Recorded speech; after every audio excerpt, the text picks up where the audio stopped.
can't touch this. You can't touch this.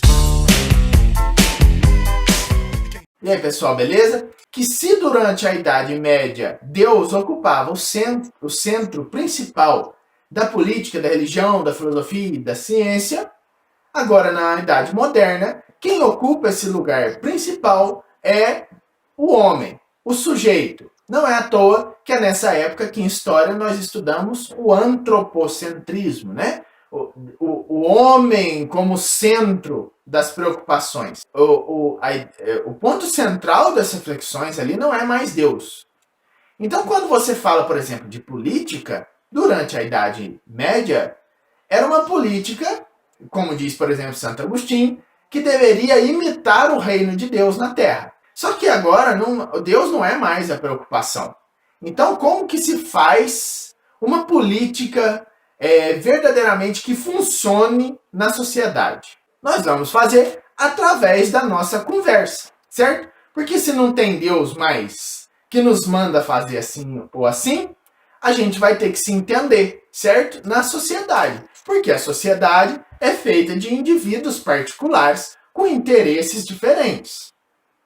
Então vamos dizer que nós queiramos fazer uma sociedade onde, por exemplo, as mulheres possam votar. Então nós vamos fazer uma reunião, na nossa sociedade, vamos conversar, colocar os nossos argumentos, por que a mulher deve votar, por que ela não deve votar, e no fim das contas decidir o que é melhor. Vota ou não vota, beleza? Então é uma espécie de sociedade contratual. Por que é contratual? Porque nós fazemos um contrato, ainda que não assinado, de papel mesmo, mas é um contrato estabelecido entre nós, A partir de agora, na nossa sociedade, a mulher tem direito ao voto. E dois pensadores na Idade Moderna pensaram esse contratualismo de uma maneira mais efetiva. Um deles é Thomas Hobbes e o outro é Jean-Jacques Rousseau. Qual que é a diferença do contratualismo de Hobbes para o de Rousseau?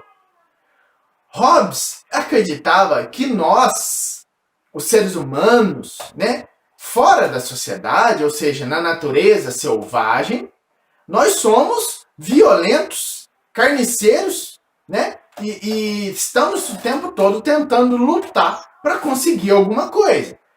Um exemplo simples que vai valer para os dois é o seguinte: você está lá na natureza selvagem, de tanguinha, procurando alimento. E você sabe que o bicho, e nós na natureza selvagem éramos animais normais, estávamos procurando alimento o tempo todo. Aí o que acontece? Você acha um alimento, e quando você acha aquele alimento, talvez será um mamute morto, outro homem também acha o alimento. O que você faz? Você briga com ele para ficar com tudo. Porque você não tem essa ideia de dividir, não, Você quer comer o máximo possível, estocar o que puder e ir embora. Não tem muito essa ideia de ficar dividindo. Vai achar o seu para lá, esse território é meu. Então ele acreditava que o ser humano, na natureza, ele é violento. Então para que surge a sociedade? A sociedade surge justamente para falar assim, peraí, cara, o mamute é grande demais e dá para dividir entre os dois, certo? Então, a sociedade ela surge para colocar uma ordem naqueles interesses pessoais desordenados quando na natureza selvagem ou quando em estado de natureza, como a gente chama em filosofia, estado de natureza. Qual que é a diferença em Rousseau? Rousseau também acha que a sociedade é um contrato. Mas ao contrário de Hobbes, ele acha que o ser humano, na natureza, ele é bom. Então, ao invés de acreditar como Hobbes acreditou que o ser humano em natureza ele é mau, Rousseau acredita que ele é bom. Então, por exemplo, diante do mesmo mamute, ele pegaria o que serviria para ele, e deixaria o outro pro outro homem.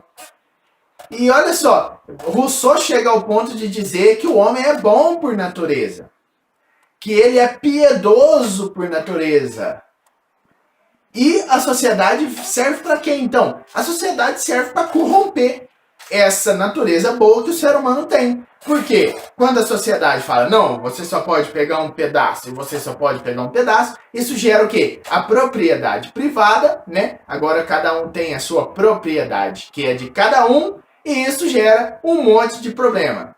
Porque talvez um tenha a propriedade maior do que o outro, um tem a propriedade do mamute todo e ninguém pode comer, né? Então aí gera uma série de problemas que o ser humano não tinha quando estava na natureza. Então, o que você precisa entender da aula de hoje é que, para Hobbes, o ser humano ele é mau por natureza e a sociedade coloca um freio nessa maldade. E para Rousseau, o ser humano é bom por natureza e a sociedade vai corromper essa natureza e transformar essa natureza em algo ruim, maléfico, né, e prejudicial.